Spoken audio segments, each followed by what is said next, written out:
The world has gone mad. In this episode, we talk about why we think the world's gone mad, especially in the UK at the moment, what's happening with the prices of food, drink, Hello, etc. in the and welcome to hospitality Sanctuary industry. Educate Podcast, And actually then we kind of where say we will talk why you all need to things check your money mindset, out, check your money finances management, and get that and right. our entrepreneurial journey. Along the way, we're going to throw in some amazing guests for your pleasure. I'm Shane Hyland. And I'm Gareth Shears. This show is going to change your life and teach you skills that school never taught you. Boom.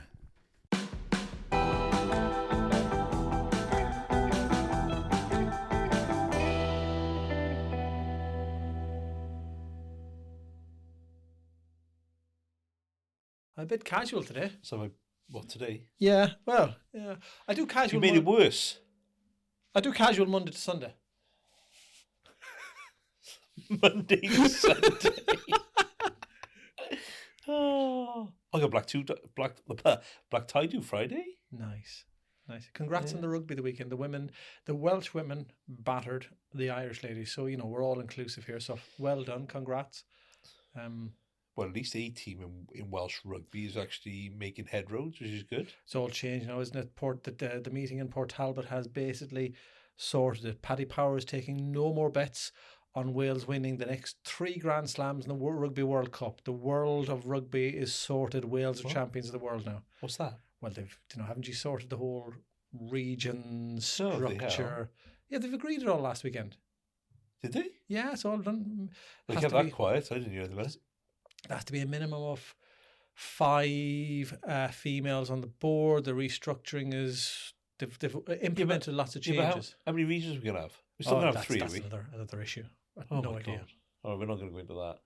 But the world has gone mad, hasn't it? The world has gone mad. Yeah. I can put some context around that. Come on, you got to vent. Come on. I'm not going to fully vent like I did earlier, but you can have my partial vent on stuff. Right. So where should I start? Took Sophie swimming on Sunday to the village hotel. In the children's little kind of like paddly pool thing, there's a couple sat there vaping.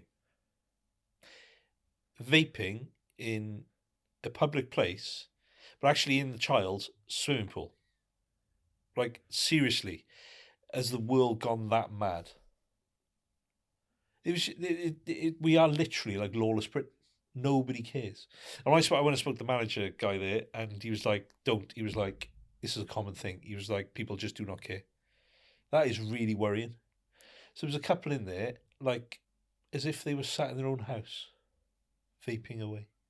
There's no consequences. I was literally sat there in total disbelief. There's no consequences, is there? You probably would have gone and approached them and said, can you stop doing that? They would have gone, no, do what I want. It's like all this crime in London with people having their watches stolen. Like, can't wear nice jewellery or watches in London because someone's stealing it. And that goes further. I can number 2. So I could go on all day. And then another time, McDonald's car park, is a guy sat in his truck, parked over 2 disabled bays, taking up all the space. When asked to move, he said no. He can do what he wants. And how do you respond to that? I understand why people get angry and end up fighting with people. Yeah. Because you have people that arrogant that he was parked over 2 bays in a disabled space and he wouldn't move. And he was sat there eating his food. So I went in with my son. We had our food. I came back out and he was still sat there eating his food. What did you say to that? It's difficult because there's no consequences to it. And in fairness, I spoke to the manager. The manager said, "That's my phone. Probably very unprofessional. Turn that off." I spoke to the manager. And that he was might like, be the man ringing. We've tried to ask him to move, but he won't. Well, what's he going to do? What's the manager going to do? And it's not down to you won't turn up with a tow truck, like, it's private property. Have a tow truck at the back and tow his car away. And I get it. The manager. Doesn't want the confrontation. Doesn't want the confrontation. I'll tell you on a side note, the best one I ever saw on that.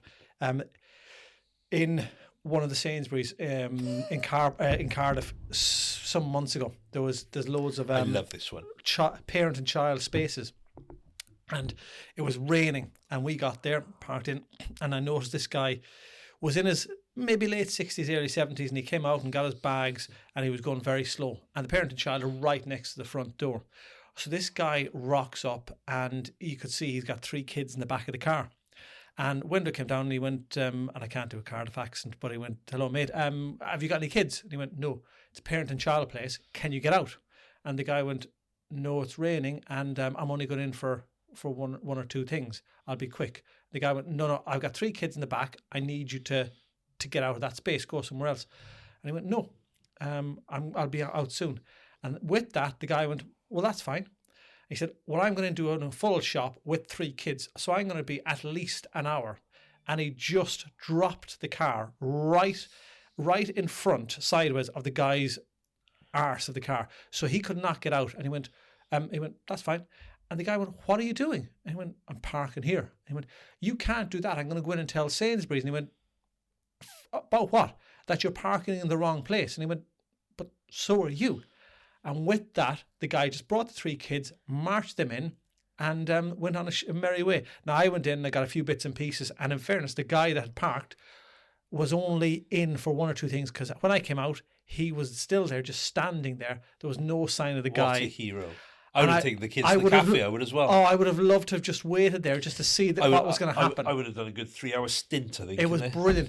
It was one of those things, when you said there about confrontation, how do you get your point across without any sort of violence or confrontation? You just go, the guy in a calm way just went, "That's fine, okay." It was so chilled, and he went, "Come on, kids." Love it. And the 3 of them, boom, boom, boom, jumped out of the car. Now, you know not how bad, but how difficult it is with 1 kid, because they're running around the place, or they're picking things, and it's a bit of fun in a supermarket. So it's not difficult, but it's just, it takes longer. 3 of the bloody things, he was going to be in there a good hour and a half. Gosh, I would have taken the cafe. It was superb. I would have done a lot. It was superb. But that just sums it up. Yeah. But there's loads of examples we can give of that. Like, I could write a book on it, another book. But maybe the world has always been like that. I don't know. Actually, no, I don't think it has been to that extent. I think it's just got worse.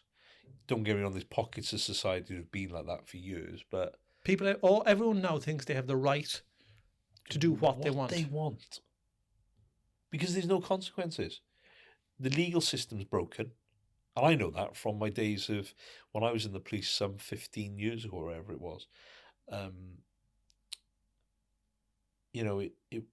We were heading towards a lawless Britain then. We were putting people in front of the courts, and the courts were giving them slaps on the wrist. I mean, but then they were putting people in prison for, you're like, "Oh, it's a bit harsh." Do you know what I mean? But it's just, we just got the system wrong. And I understand that's why people like your places like Dubai and all that, because people are scared to do anything wrong, because they'll cut your hands and feet off. Literally, won't they? I don't know. Can't pick your nose then. Can't do anything like that. But that's not a bad thing. Talking about bad things, this leads on.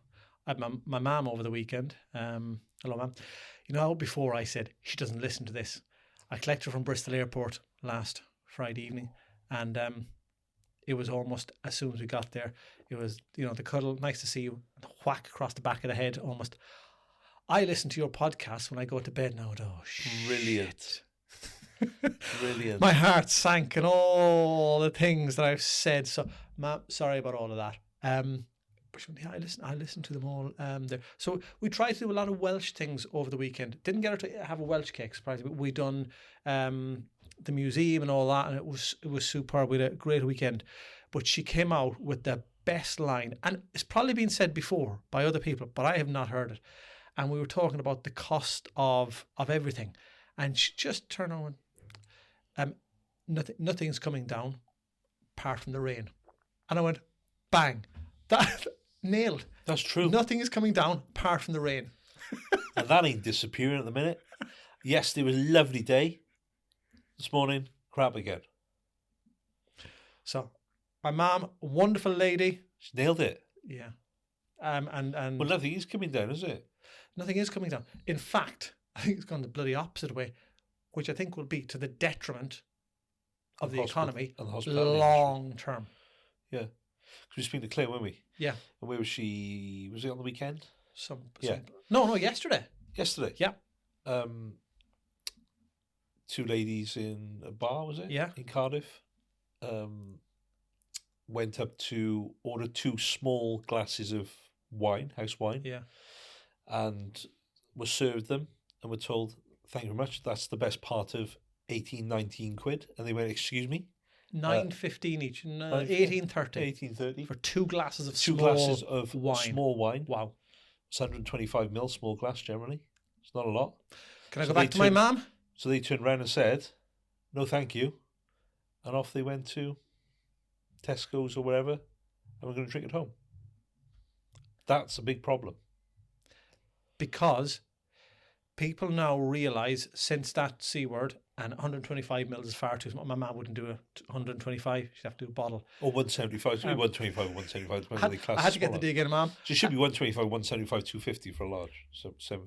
But as a result of that period of time from March 2020 to the last the 2 years, and we don't say the C word.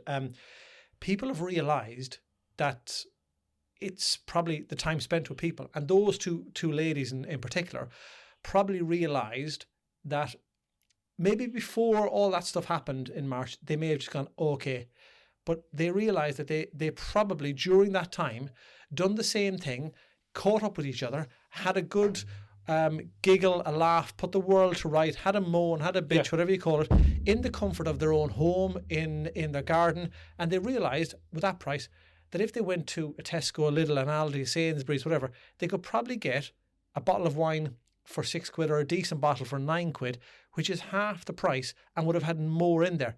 And I don't know the hospitality trade in any way, but is it going to implode? Because you can't keep putting prices up, because at some stage people will realise I'm not here, or in the vast majority of places, for the area or the place. I'm here to spend time with a friend or a colleague, and will realise, or maybe they are starting to realise, I can do that at home cheaper. And we constantly chat about cost of living, cost of lifestyle crisis, and some people now are realising, I can do my lifestyle cheaper. Yes, and I think the big issue as well is this isn't just hitting people who can't afford that £18. Yeah. This is hitting people now who are just going, I can afford this, but I ain't paying it. Yeah. This is ridiculous. Yeah. And I get it, the cost of rent, rates and all that and stuff has gone up, because that's where the biggest issue comes is, but people are just not going to pay it. So they lost that sale there yesterday and had to pour it back into the bottle, right? I was going to say, realistically, it probably should not go back in the bottle from health and safety or whatever. Yeah, exactly. Probably not. But it did. But it did. Yeah. No doubt. But where are we going? I mean, simple... And I think we're at the very bottom of where the pricing is going to go. And I get it from the point of view of pricing, but let's say you pick that place as an example, and I don't know how big it is, how small it is, but you're still going to have, whether there's 2 people, no people, or 15 people in there, you're going to still have to employ X amount of people to be there to serve. You're going to have to pay the rates, the gas, the electricity, the water, the lighting, the insurance, the whole lot. Now, surely you know your margins, and fine, the margins might not be big, but if you're trying to make a bigger margin on 2 glasses of wine and they say no, surely people from a business point of view should say, I'll tell you what, let's make smaller margins, less promote and say, we will give you tapas or sausage and chips or whatever it is in there, and make smaller margins, promote Wine Wednesday or whatever it may be, and get more people in. So if you're selling to 8, 9, 10 people, you're going to make 8, 9 or 10 times 2 or times 4, and surely you'll make more profit on those smaller margins than trying to sell it to 2 people. Now, well, that's the problem, isn't it? And I think that's why you're finding a lot of hospitality places are closing on your Monday, Tuesday, Wednesdays and open until Thursday, Friday, Saturday, because they don't have to employ staff, they don't have to run the electric, they don't have to run anything. So actually, then they can charge lower prices because they're only opening for a shorter period. Where these people are opening on a Monday, 'cause they're trying to spread it out through the week. But you're right. If they did some other things, maybe that would help. I don't know. But then the person that is very outward going and is really friendly and is a great front of house, if they're only working Thursday, Friday, Saturday, maybe that isn't enough to keep them in the lifestyle that they want. And that person, as a business owner, is going to lose that male, female to somebody else who's gone on a full time. And it's all of these little things. All these little things that kind of add up, and I think that's what then knocks on the fact that you're not getting good staff in the hospitality, because I know, as a good friend of ours says, that there's some good operators out there in the hospitality industry, and I get which there probably is, which there probably is, but I've worked in hospitality, it hasn't been for a long, long time, but the standards are nowhere near what I would accept. Like on the weekend, do you know what I mean? I told you this story about in a well-known steak chain. I was at the bar for the best part of 12 minutes. For the first 9, they didn't even acknowledge that myself and a person next to me was even at the bar. There was about 8 people stood behind the bar. They were serving drinks for the restaurant. They didn't even acknowledge, say, sorry, gents, be with you soon, or something along that line, which is just natural common courtesy. Yeah. And when they do serve you, they actually don't know what drinks they sell, what their house drinks are, what certain types of drinks are. Like, people are just not trained. And everyone's just going through the motions. The service was pretty poor. But then on the flip side, on Sunday, I took my daughter for a pizza because that's what she wanted after we went swimming. And the staff in that kind of small pub were brilliant. They actually technically didn't have any space because they were full. Yeah. It was a carvery. But when Sophie asked the lady, do you sell pizza? I think they couldn't help but find a seat for us. But no, they found a space for us, and they were really accommodating, and it was good value food, and overall the service was really good.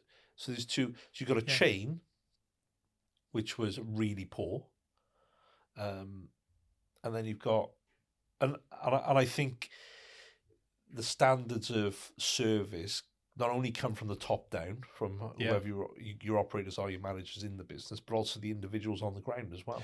Do you know, it's a very valid point. My parents were over at Christmas. We went to, because it's a positive story, Cozy Club in Cardiff Bay, and there was a really, really good guy serving us. I think he was a Spanish guy. And we went there on Sunday with my mum, and she got she didn't get a 125 ml of red wine, let's put it that way. It's probably 1.25 litres. I had to have a dig, ma'am. But she said, the last time we were here, there was a really, really nice waiter, Spanish guy, and he came over, and it was the same guy again. And she had remembered how good he was last time, and that was 3.5 months ago. Yeah. And another guy came over, and he was really, really good, and he heard my mum talking, and he went, "Where are you from? Oh, I love the accent." And the two of them went out of their way to help her, and she went, "Steak, how is it cut, or where?" And the Spanish guy came up and went, "Well, it's this part of the cow." She went, "No, I don't want to know that." And he knew his stuff. He was really good. He was really friendly, both of them. And she came out of the place afterwards, and she went, "I love it in there." She's been 2-3 times. Same people are working there. So one, it means they're either getting paid well, they're doing a good job, they're getting good hours. There's continuity. But I also think the brand and the vision and what they stand for helps with that as well, because Cozy Club's really good for that, always has been. Yeah. Their service generally is really good. But if she can remember 3.5-4 months ago, yeah. And the guy said, "Yeah, I remember you." No, he didn't. We know that because he probably served 5,000 people between then and now. Yeah. But just even saying that, my mum was in her element going, "Oh, he loves my accent, this guy." They just went over the top in a really positive way. And that's what generally the Americans are like. So I know people say it's all really cheesy, the American kind of way of doing it, but they get it right. Yeah. I know we're not very good at being, I don't know whether it was cheesy or kind of overly familiar and stuff like that in the UK, because we're a very kind of reserved nation, aren't we? And I think that's a little bit of it, but I think we can make a better effort. But I think that comes from the top down. I think if we don't train the people right and give them enthusiasm, the problem is people are just turning up and it's just their paycheck, isn't it? I mean, like, I never worked like that when I worked in the pub trade, but people do, and I think a lot needs to kind of change. It's going to come back because we constantly go on cost of living, cost of lifestyle crisis. And I Yeah. think it's starting to hit home with some people. And some people now realise what's important to them. That Yes. going back to the two ladies, it's more important for them to have a catch up and a good chat about putting the world to right. Where that is done is irrelevant, they've realised now. Yeah. And people are starting to align their lifestyle with what makes them happy. But if places like that continue to charge astronomical prices, those ladies know that their lifestyle can be achieved in the comfort of their back garden for a cheaper price, which will have an impact on that premises. And if you multiply that single premise by all in the Cardiff area, and then all in South Wales, and then all in the that's not just one, that has a knock-on effect for maybe tens of thousands of establishments, which is going to then mean people are not spending as much money in these places. Rates, wages, all of that is going to be impacted. So if premises or business owners don't get a grip on profits and making that profit and maybe changing their models. I don't know the figures, Jimmy. Like we ran on very, very tight margins, Jimmy, when I was running hospitality, and even then the fact that like we brought in chip scoops and smaller milk things just to kind of help with the profits and margins. So I don't know what they're like now because the cost of everything's gone through the roof. The cost of staffing's gone up, the cost of rates, rent, all those things. But they might well be on a shoestring budget anyway. Possibly, but which means that, they're doomed. Yeah, but the nice thing is, I think people are understanding lifestyle now. Yeah. What that means to them. But if things continue to spiral out of control cost-wise, yes, that lifestyles are being flipped on their heads, and people can do things. How many people now are realising that if it's a sunny summer, they can have a very good holiday at home within the UK rather than go to Spain or Portugal. Yeah. But the downside is prices, even for Airbnb, those people are charging an astronomical rate. And we looked at one in Devon, Cornwall over August, and it is probably as cheap to go away to Spain or Portugal on an all-inclusive than hire a 2-bed B&B, Airbnb in, I think, St. Ives with no food. Now, fine, it was on the beach. But then it makes you think, well, you're not guaranteed. Not guaranteed the weather. No, you guarantee the weather anywhere else in the world. So people need to understand prices need to be competitive, still make a profit for people to use your service because they understand their lifestyle can be achieved in other ways. Yeah. Yeah, and I think this just highlights the fact that, like we say to a lot of people, is you've got to keep on top of your finances. You've got to review them regularly. You've got to look at what the future holds for you. You know, you've got to make sure you get your financial planning right, and make sure you take stock of all these things, because this is just the tip of the iceberg, I think, at the moment. And I think there's a lot more to come of this. Do you know what I mean? You don't build a house without first, finding the plot, building great foundations, then building upwards. You don't put the roof on first. And it's the same with the finances. Build proper foundations of behaviours, habits and understanding, and then create a great lifestyle, i.e. the house. Yeah.